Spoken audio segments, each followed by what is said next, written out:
Человек покорил 3 стихии: землю, огонь и воду. Осталось покорить 4-ю – воздух.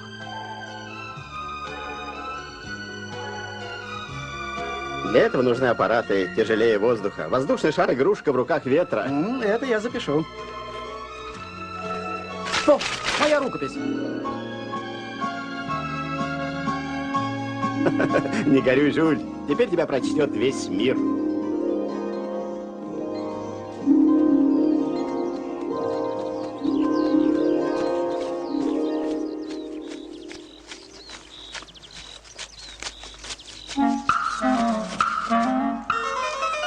Что-то...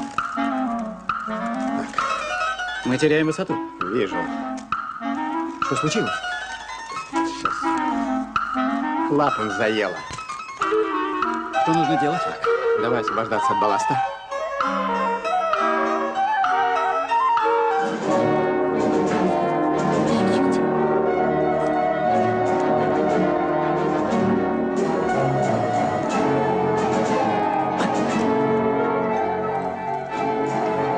Мы падаем? Еще как.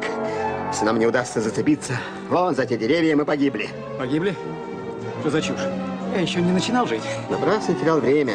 Нужно торопиться жить, Жюль. Жизнь коротка, вот тебе доказательство.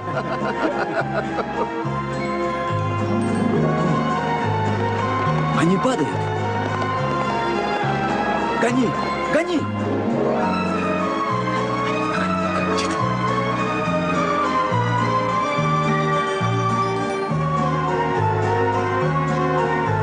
Ну, теперь держись, Жюль.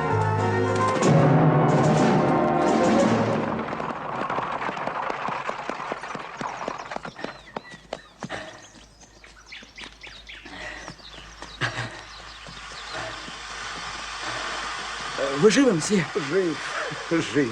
О. О, спасибо, мсье. О, Жюль! Жюль! Ну, да, открой глаза, ну. Так, проверим. Что тут? Так, коленка. Все в порядке. Ну, поднимайся. Цел, цел. Да, все в порядке, друг. Благодарю. Так. О. Жюль Верн, драматург. Анарина Морель. Я счастлив, мадемуазель. Верн. Я запомню это имя. Мою пьесу играют в театре Александра Дюма, и я бы хотел... О. А вам приходилось встречаться с Дюма? Да, я с ним знаком. Боже, вы счастливый человек. О, папа! Папа, ты только послушай. Подожди, подожди. Мы спасли человека, который видел самого Дюма.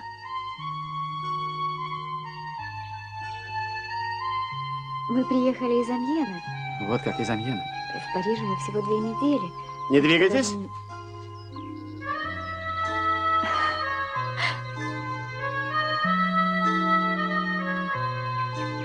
Внимание.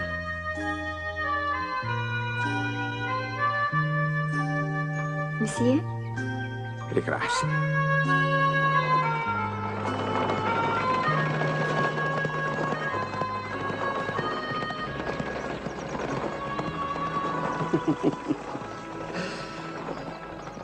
И все-таки спеши жить, Жюль. Спеши сделать все, на что ты способен. О, слава богу, что обошлось все благополучно. Могло бы кончиться по-другому. Да. Если бы ты испустил дух на руках этой прекрасной незнакомки, кем бы ты остался в ее памяти? Человеком, который видел самого Дюма? Я тебя знаю, Жюль, и знаю, что ты способен на большее.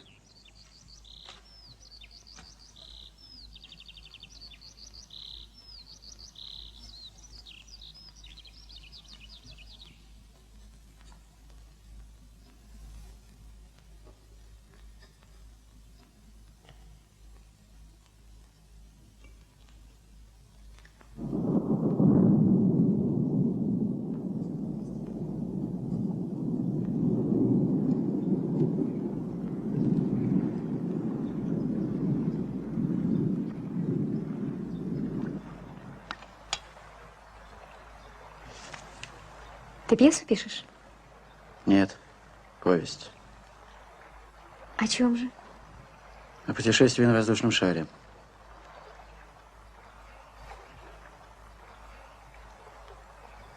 Но неужели на Земле не осталось места, достойного внимания писателя?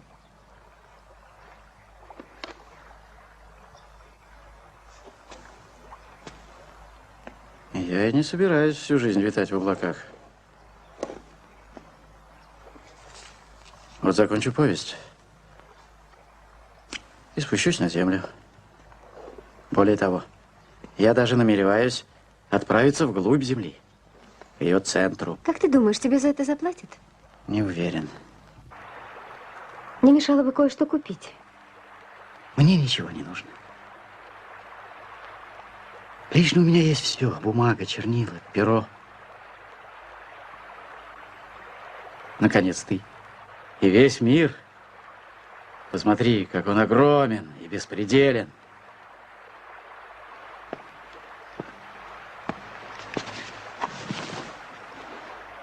Нет, определенно, я богач.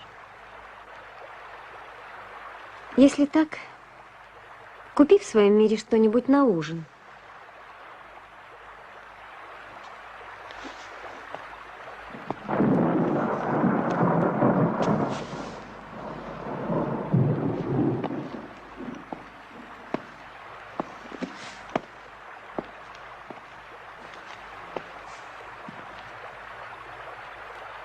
Что ж, пойду-ка я расскажу о твоем богатстве лавочнику. Может быть, он продлит нам кредит. Добрый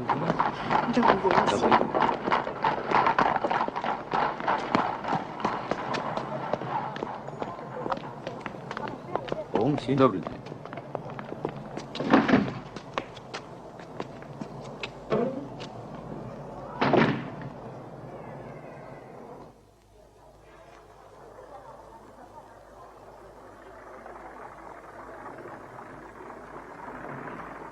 Аэростат с температурным управлением. Откуда вы знаете все это? Вы физик? Химик? Нет. Образование? Юрист. Правильно. Хватит сюсюкать перед детьми. Давно пора заменить чудеса фей чудесами науки. Сколько вам лет? Да, вы правы. Никому это не интересно, даже вам самому. Скоро 34. Возраст Христа. Но, судя по вашему цветущему виду, проживете вы втрое больше. Так что большой беды не будет, если вы еще поработаете над рукописью.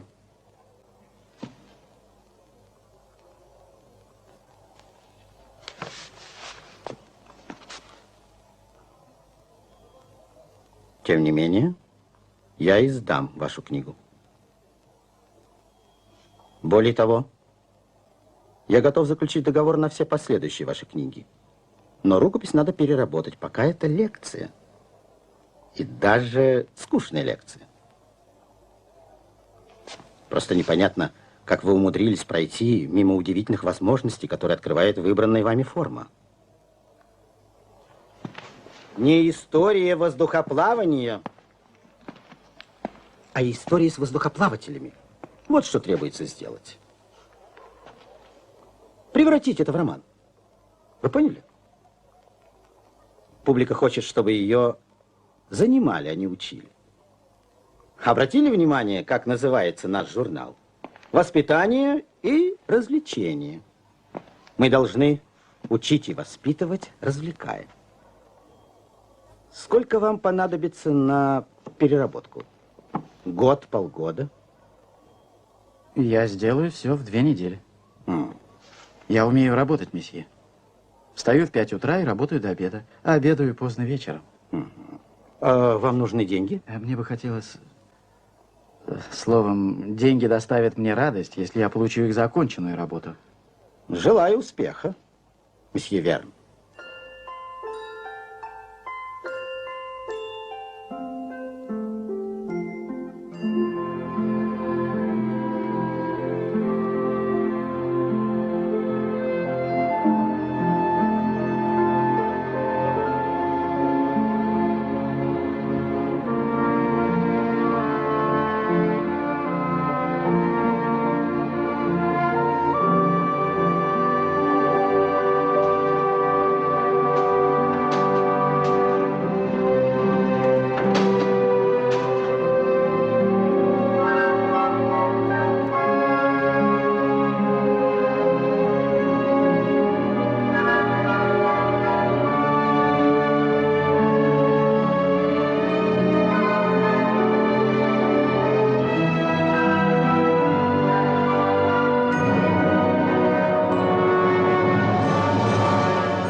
хотели бы поохотиться на акул.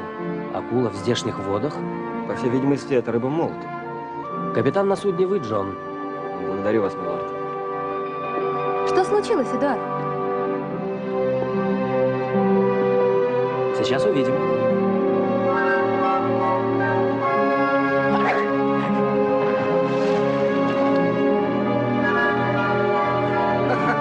Есть, есть.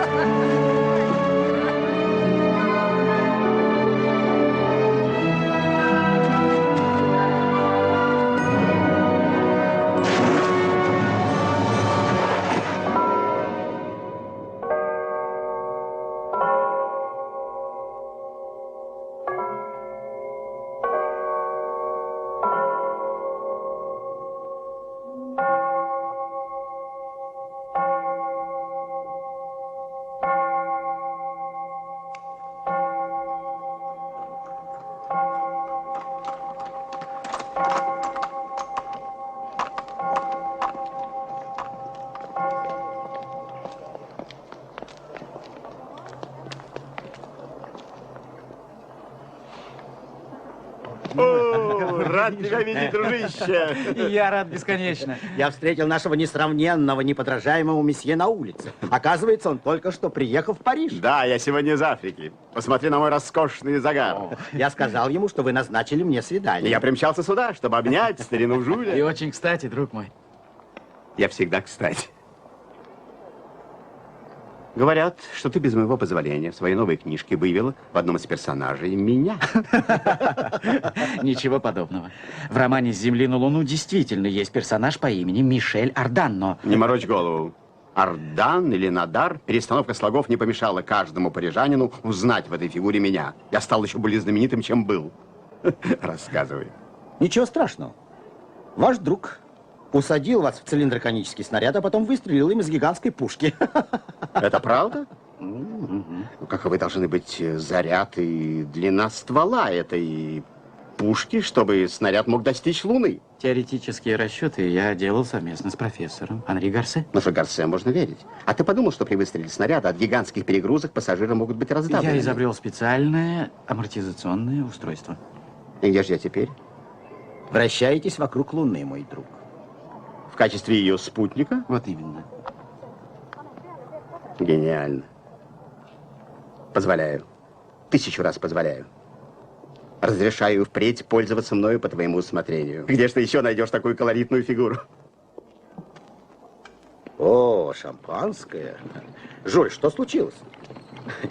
Когда посыльный принес вашу записку, я решил, у вас неприятности, а вас просто распирает от радости. У тебя родился ребенок? Можно сказать и так. Сегодня мы будем праздновать рождение нового романа.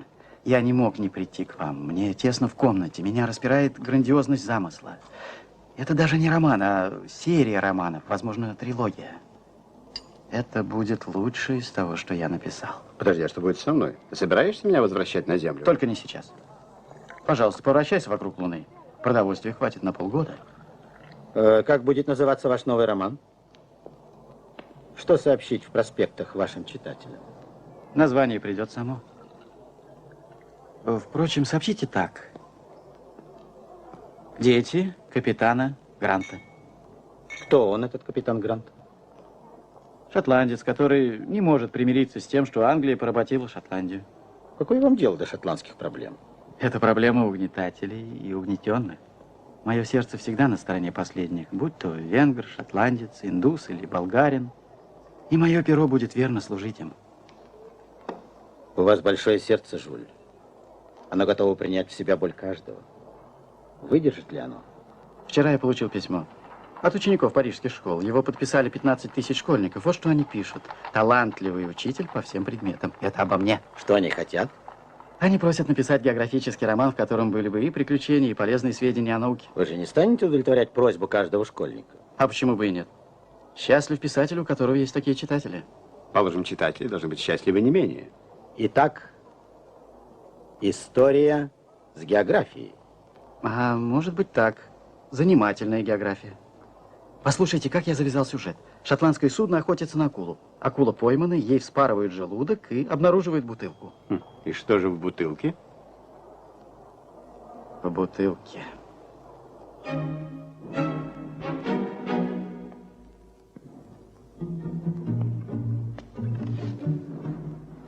Бутылка фирмы Клико.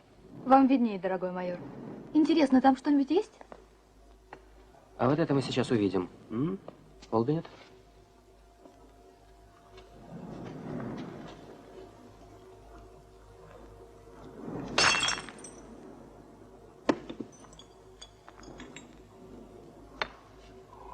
Записка.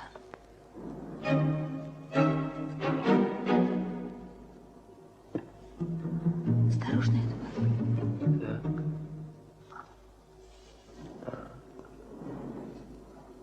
Позвольте. Ничего не разобрать.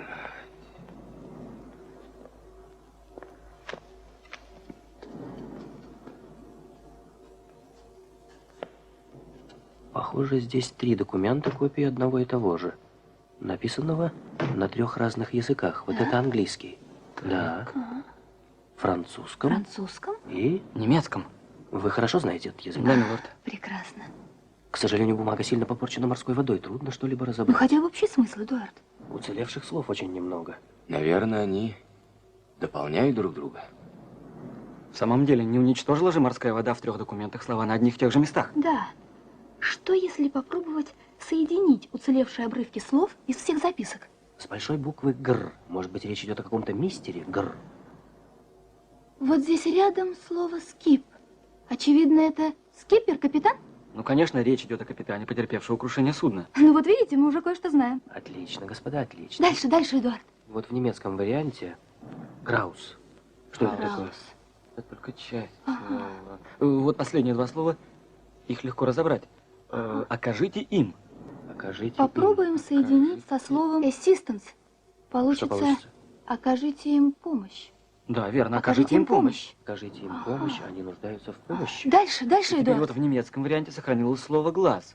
В английском на том же месте «go». Го. Получаем «глазго». Глазго. Очевидно, Глазго. речь идет о судне из порта Глазго.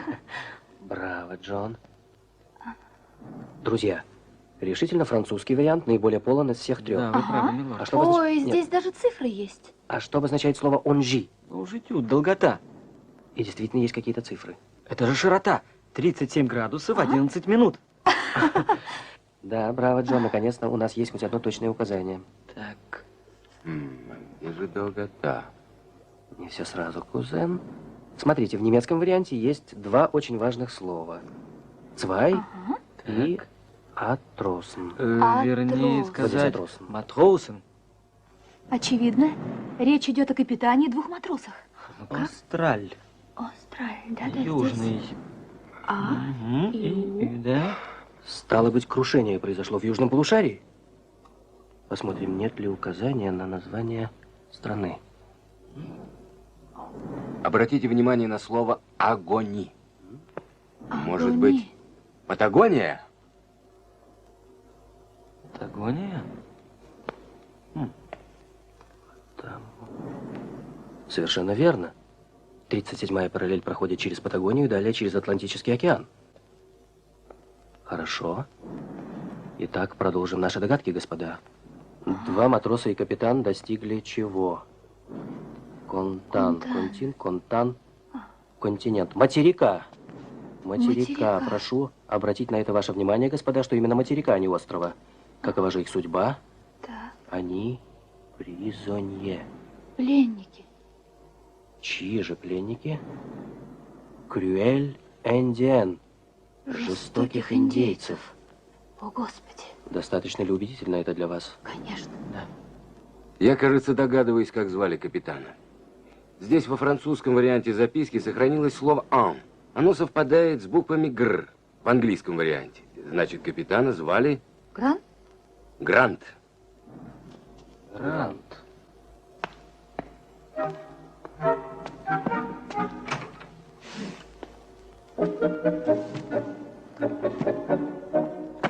Не тот ли это отважный шотландец, который хотел основать Новую Шотландию где-то в Тихом океане?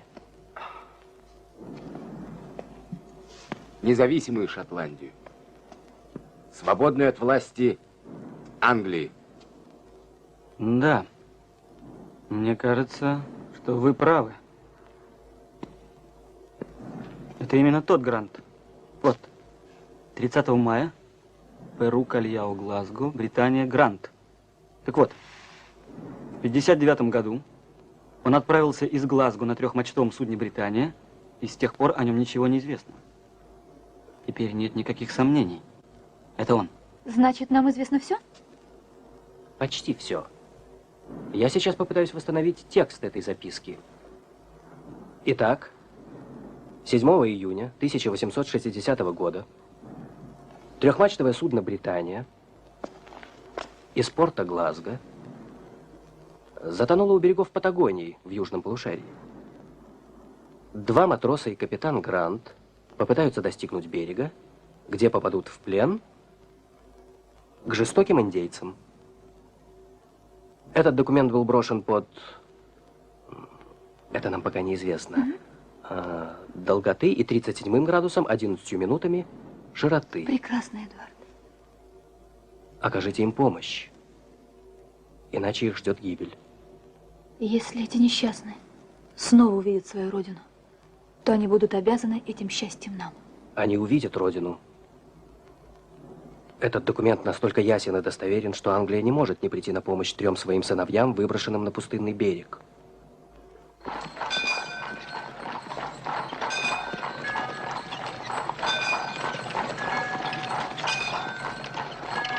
Обращаться к лорду Гленарвану, порт судна Дункан.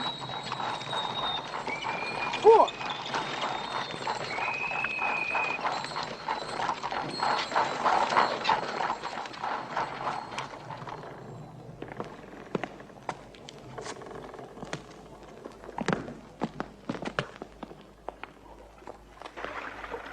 Мы хотели бы увидеть лорда Гленарвана. Его нет на борту, мисс. Лорда нет на судне. Если угодно, я провожу вас к леди Гленарван. Нет, нам нужен сам лорд Гленарван. Извините моего брата, сударь. Он устал. Мы приехали издалека. А может быть, нам разрешат подождать лорда здесь, на судне? Для меня это большая честь, сударыня. Я капитан этого судна, Джон Манглс, к вашим услугам. Мэри Грант. А это мой брат Роберт. Мэри Грант? Да. Не дочка ли вы капитана Гранта? Да, сударь. Мэри Грант? Позвольте вам представить, мисс, леди Гленарван. Прошу вас. Прошу.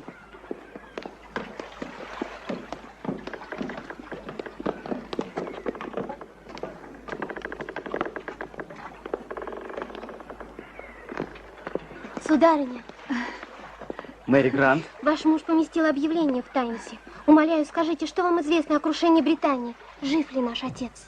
Девочка моя, я не хочу внушать вам призрачных надежд. Говорите, сударыня, говорите. Я умею переносить горе. Но может случиться так, что вы скоро увидите своего отца. Прошу вас.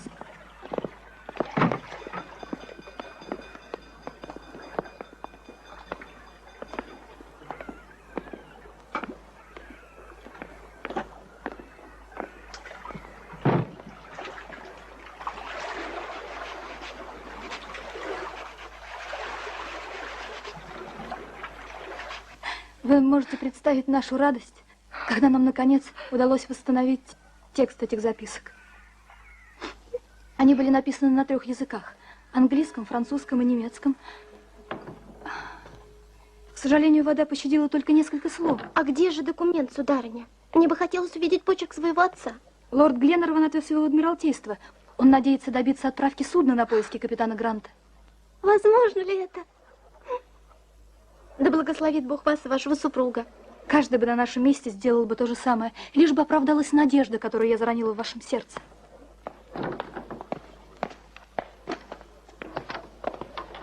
У этих людей нет сердца. Они отказали? Они заявили, что документ темен, непонятен, что катастрофа произошла 4 года назад и что очень мало шансов отыскать их. Уверяли, что они попали в плен к индейцам и были увезены вглубь страны, и что нельзя же обыскать всю Патагонию ради 3 человек, 3 шотландцев.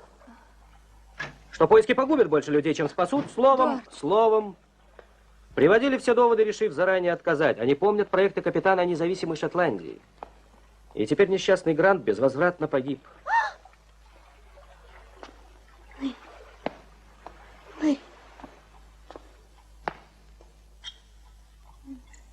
Эдуард, мисс Мэри и ее брат Роберт – дети капитана Гранта. Это их лорды Адмиралтейства только что обрекли на сиротство.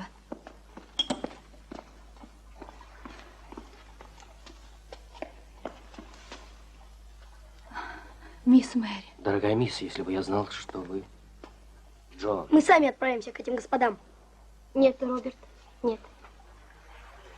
Поблагодарим милых хозяев за все, что они сделали для нас. Мы этого никогда не забудем. И удалимся. Что вы собираетесь делать? Я брошусь к ногам королевы. Посмотрим, останется ли она глуха к словам двух детей, молящих спасти их отца. Вам не пробиться к королеве. Мэри Грант.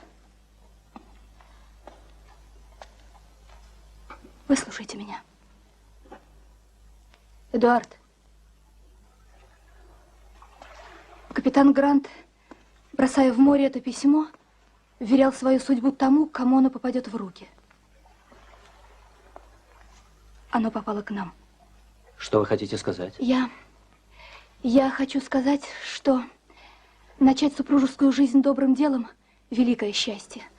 Вот вы, Эдуард, задумали это увеселительное путешествие, чтобы порадовать меня. Но можно ли испытать большую радость? Можно ли принести большую пользу, чем спасая несчастных, которым отказалась помочь их родина? Да, вы поняли меня, Эдуард. Дункан – доброе, надежное судно, не так ли, капитан Манглс? Разумеется, сударыня. Любой моряк может только мечтать о таком судне. Значит, Дункан может смело плыть в южные моря? Да куда угодно, хоть на край света или даже вокруг него. Тогда в путь же, друзья. Поплывем на поиски капитана Гранта.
Двадцать 26 июля 1864 года Дункан покинул берега Шотландии и отправился на поиски капитана Гранта.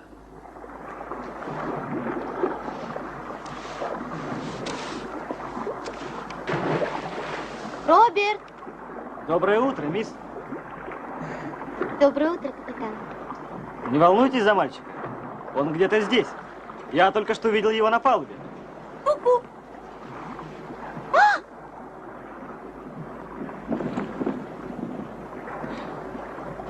Роберт, вернись! Капитан, прикажите ему. Этот мальчишка просто насмехается над морской болезнью. Обещаю вам, что вскоре мы представим капитану Гранту лихого молодца. Да услышит вас небо, капитан. Будем надеяться, мисс Мэри. Роберт, осторожней! Доброе утро. Доброе утро, милорд. Я надеюсь, что мы отыщем этого достойного капитана. У нас самое быстроходное судно и лучший в мире экипаж. Вам нравится Дункан, мисс Мэри? Да. Я думаю, что он дает 15 узлов. Да, прибавьте еще 2, и вы не ошибетесь. Судя по всему, вы недурно разбираетесь в морском деле, мисс Мэри. В таком случае в лице капитана Джона вы найдете хорошего друга. Морскую профессию он ставит выше всякой другой на свете. Я с детства проводила время на кораблях отца. И теперь, если понадобится, я смогу взять рифы. Вы слышали, Джон? Ваш экипаж пополнился еще одним славным моряком. 2, милорд. Я сделаю из этого мальчугана отличного юнгу. Или я не Джон Манглс.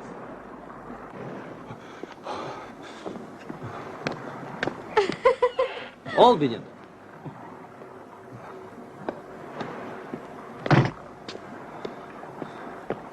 Как спали, Олбинет? Вы сегодня выглядите бледнее, чем обычно. Вообще не спал, милорд. Это проклятая качка. Помилуйте, море сегодня гладкое, как атласная простыня. Боже мой, куда он все время проваливается? Кто он? Да пол же, милорд. Это не пол, а палубы. И что с вами будет, если ветерок посвежее? Лучше вообще об этом не думать. Тогда вы потеряете своего верного слугу. Нам вас будет очень не хватать, Олбинет. Говорят, что усопших опускают прямо в пучину. И привязывают к ногам ядро. Вот именно, Олбинет, поэтому постарайтесь сберечь для нас, для всех, вашу драгоценную жизнь и позаботьтесь о завтраке. А мы покажем мисс Мэри судно. Что бы ни случилось, милорд, вы можете рассчитывать на завтрак вовремя. Вот это мужской разговор, Олбинет. Майор, вы идете с нами? Если прикажете. Оставьте его, Эдуард. Пока майор в облаках дыма, ему не до нас. Видите ли, мисс Мэри, наш майор даже во сне не выпускает свою сигару изо рта.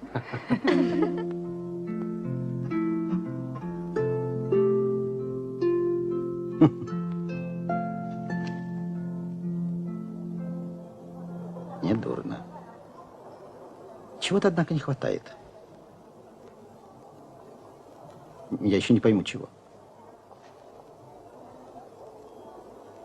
Да. Не хватает доктора Клоубони. Кого? Или, скажем, профессора Линденброка из «Путешествия к центру Земли». Понимаете, в каждом вашем романе, дорогой Жюль, присутствует ученый, эдакий популяризатор науки, который по ходу действия многое объясняет. Но это роман для юношества, и мне хотелось бы обойтись без скучных объяснений. Почему же скучно? Вы, как никто другой, умеете сделать полезное, увлекательным и интересным. И, кстати, больше всего вам удаются именно портреты людей науки.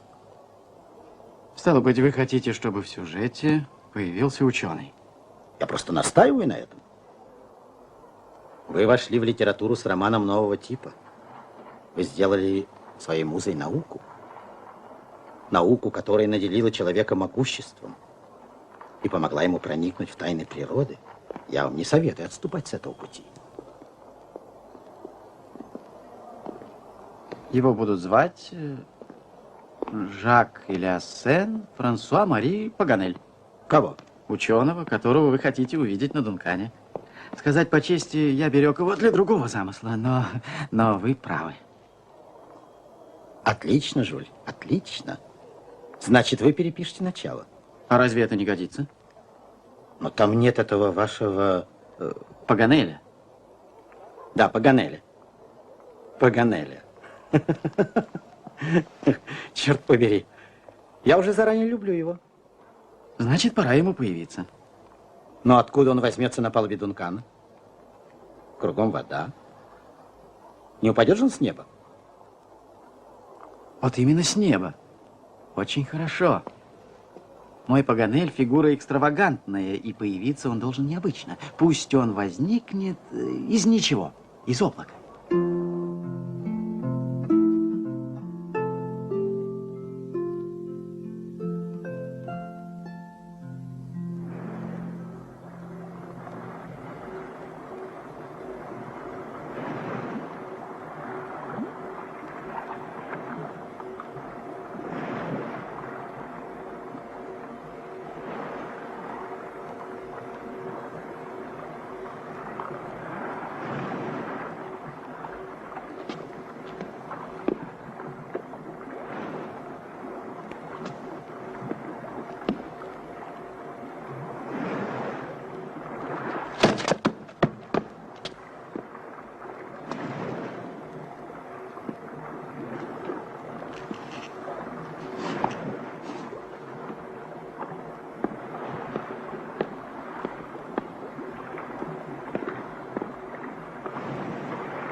Стюарт?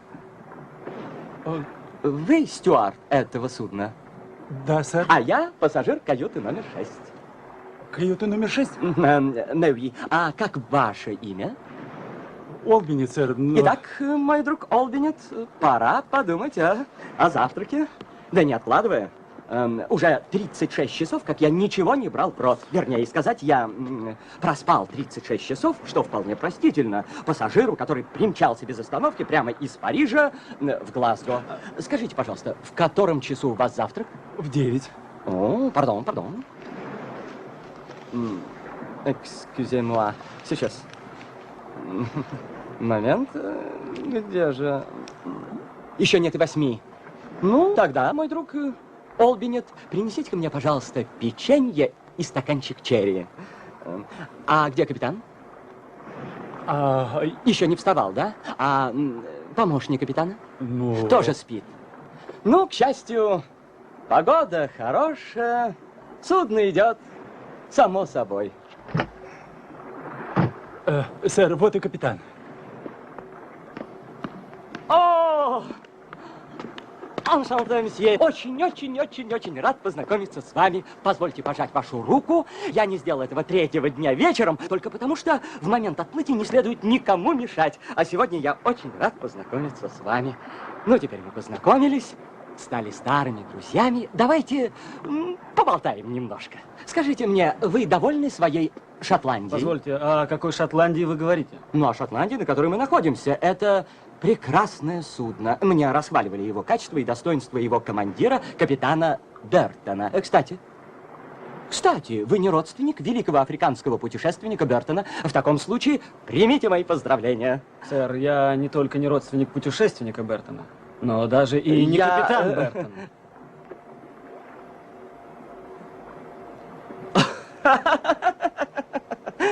Значит, я разговариваю с его помощником, мистером Барднесом. Мистер Барднес?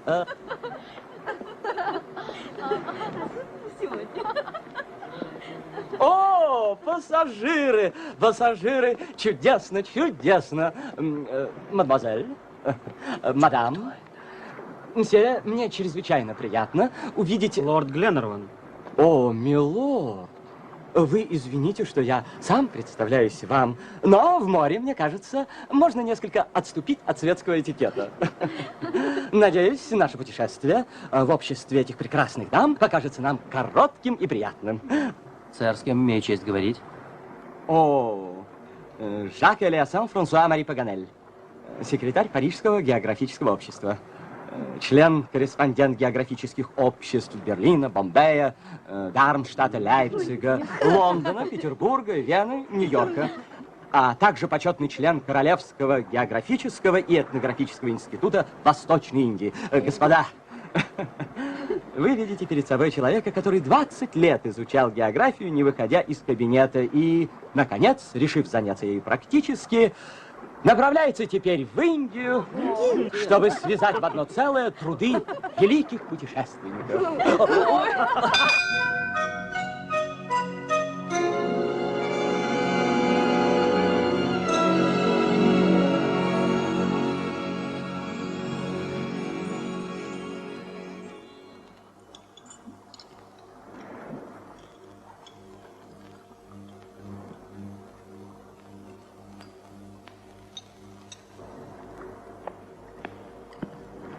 Месье Олвинес?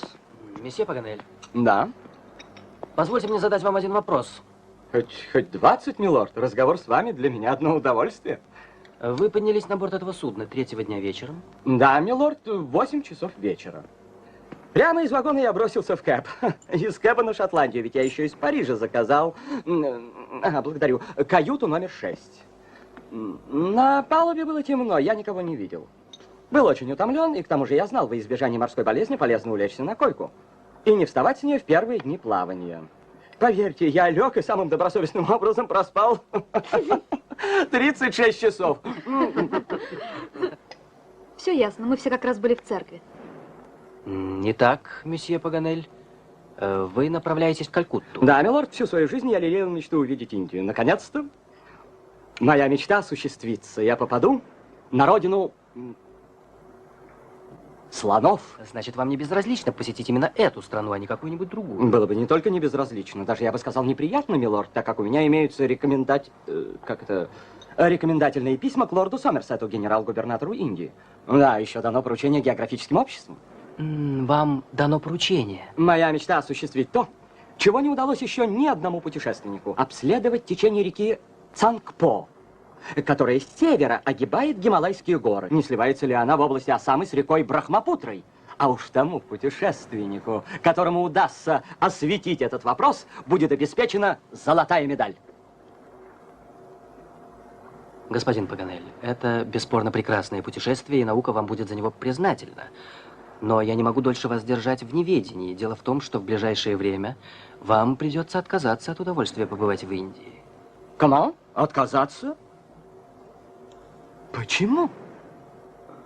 Потому что вы плывете в сторону противоположную полуострову Индостан. Что за шутки? Капитан Бертон. Я не капитан Бертон. Да, пардон, мистер Бартнес. Я не Бартнес. А, Шотландия, я надеюсь. Это судно не Шотландия. А как же оно, по-вашему, называется? Оно называется Дункан.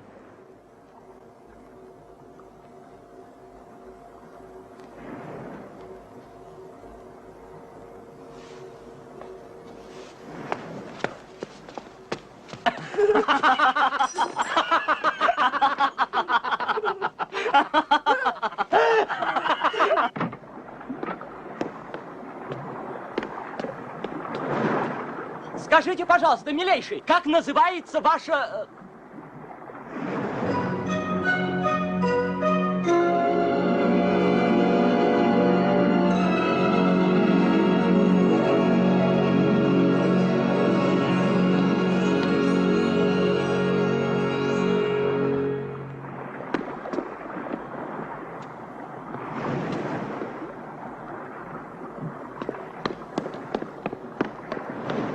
По-моему, это верх рассеянности. Плыть в Америку, когда собрался в Индию. А знаете, я ведь слышал о нем. И здесь нет ничего удивительного для меня. Жак Паганель выдающийся ученый. Но еще больше он известен своими злоключениями. Да? Однажды он издал прекрасную карту Австралии, куда умудрился втиснуть Японию. Ну что ж мы будем делать с этим беднягой? Не можем же мы взять его с собой в Патагонию? А почему бы и нет? Разве мы должны отвечать за его рассеянность? Если бы он сел не в тот поезд, он бы не смог его повернуть обратно. Конечно, нет. Но он сошел бы на ближайшей станции. Он может это сделать в первой гавани, где мы остановимся. Господин Паганель! Да? Что вы там ищете? Я заблудился на этом вашем Дункане. Подождите, я вам сейчас помогу. Да-да, прошу вас, помогите. Я хочу вернуться к вам. Позвольте вас проводить, сэр. Да-да, спасибо. Боже, как...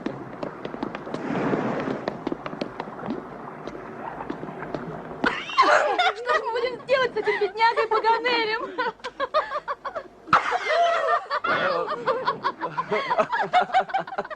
Только со мной могло такое случиться.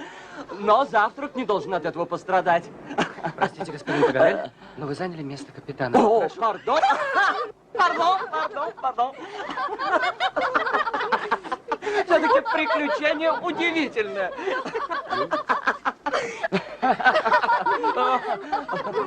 Придется мне все-таки примириться с этим. Ну, что поделаешь. А моя каюта, заказанная на Шотландии, а мой багаж, а моя одежда? О Шотландии вам придется позабыть. Ну и куда идет ваш Дункан? В Америку, господин Паганель. В Америку? Да. А куда именно? Консепсьон. В Чили? В Чили? Как я теперь покажусь на заседании географического общества? Ну, не отчаивайтесь, господин Паганель.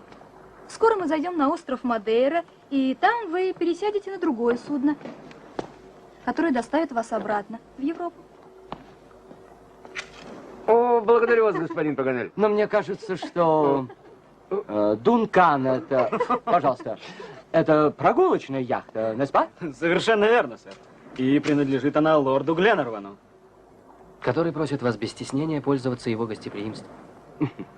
Я бесконечно благодарен вам, милорд, но разрешите мне высказать весьма простое соображение. Индия – это прекрасная страна, она полна неожиданностей для путешественников. Да, мы, наверное, не бывали там. А поскольку у вас увеселительное путешествие, то стоит вам немножко повернуть руль, и Дункан направится прямо в Калькутту. Господин Паганель, если бы это было увеселительное путешествие, я, не задумываясь, бы сказала, давайте все вместе направимся в Индию. И я думаю, лорд Гленнерван не был бы против. Но дело в том, что наш Дункан плывет в Америку на поиски капитана Гранта, судно которого потерпело крушение у берегов Патагонии. Так, капитан Грант, я что-то о нем читал во французских газетах. Это, кажется, речь идет о записке, найденной в бутылке. Да. Выходит, мисс Грант... Мисс Грант и ее брат Роберт – дети этого отважного капитана. Мезонфа. Позвольте мне выразить надежду в благополучном исходе вашего предприятия. Благодарю вас, господин Паганель. Я не перестаю молить Бога о том, чтобы мой отец оказался жив. Тогда мы найдем его. Мадам, мезами, я безгранично восхищен вашим поступком. Пусть ваша яхта продолжает свой путь. Я не простил бы себе, если бы задержал ее хоть на один день. А не хотите ли вы, господин Паганель, присоединиться к нашей экспедиции? С удовольствием, мадам, но мне нужно выполнить данное мне поручение. Придется мне сойти на первой же стоянке. Значит, на Канарских островах? Объяв? Тогда на Канарских островах. Ну что же, господин Паганель, я рад возможности видеть вас несколько дней гостем на моей яхте. Но мне еще повезло, что я ошибся судном так удачно. А где этот документ? Я бы хотел взглянуть на него.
Пик Тенерифе.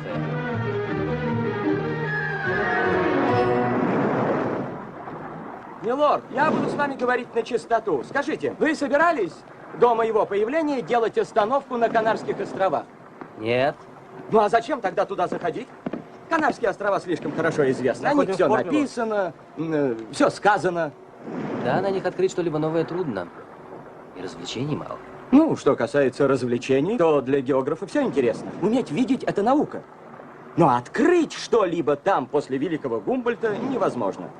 Он поднялся на самую вершину пика Тенерифе. Там даже негде было сесть. Спрашивается, что делать Паганелю на этой горе после такого великого ученого, а? Что же вы намерены предпринять, господин Паганель? А где вы собирались делать следующую остановку? В Концепсионе. В Чили. Ай, черт возьми, меня это чрезвычайно отдаляет от Индии. Ничего страшного. Как только мы обогнем Южную Америку, вы начнете к ней приближаться. Ну, это-то я знаю. Ну и не все ли вам равно попадете в Ост или в Вест-Индию? О, милорд, такой довод не приходил мне в голову. Господин Паганель, а не отправиться ли вам вместе с нами? Но, миледи, а мое поручение? Месье Паганель, предупреждаю, мы пройдем Магеллановым проливом. Сэр, вы искуситель. А потом вы должны принять во внимание, что Франция могла бы разделить с Шотландией честь участвовать в этой экспедиции. А географ был бы полезен на нашей экспедиции. Правильно, Роберт. К тому же, что может быть прекраснее, чем поставить науку на службу людям? Вот это хорошо сказано. И потом вы, так же, как и мы, должны положиться на волю случая, вернее, провидения. Оно дало нам в руки это письмо, и мы отправились в путешествие. Оно же привело вас на Дункан. Так не покидайте нас, месье Паганель. Знаете, господа, что я думаю? Вы хотите, чтобы я остался? Ох, не лукавьте, Паганель. Вам самому смертельно этого хочется. Чертовски! Но я стеснялся в этом признаться.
As armas e os barões assinalados. Terá-se tentar para a Lusitana por mares. Mares. Por испанским mares море. Por mares nunca de antes navegados, passem ainda além da Prabana. Canto primeiro. Олбинет! Что вам угодно, сэр? Воссой шуном дебень, Олбинет. Прошу прощения, я не совсем точно понял вас. Воссой шуном дебень, сеньор. Ваш компрандеш? Здесь очень шумно, сэр. Я вам хотел сказать, что вы очень хороший человек, Олбинет. Стоп, машина!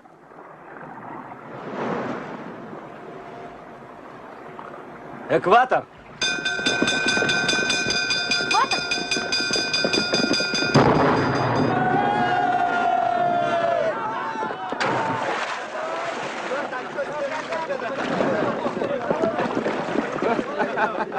Прошу со мной. Месье Паганель. Да? Мы все вас поздравляем. С чем вы меня поздравляете? Ну как же, с весьма знаменательным А событием. почему стреляла пушка? Что происходит? А вот это вы сейчас узнаете. Экватор! Господа!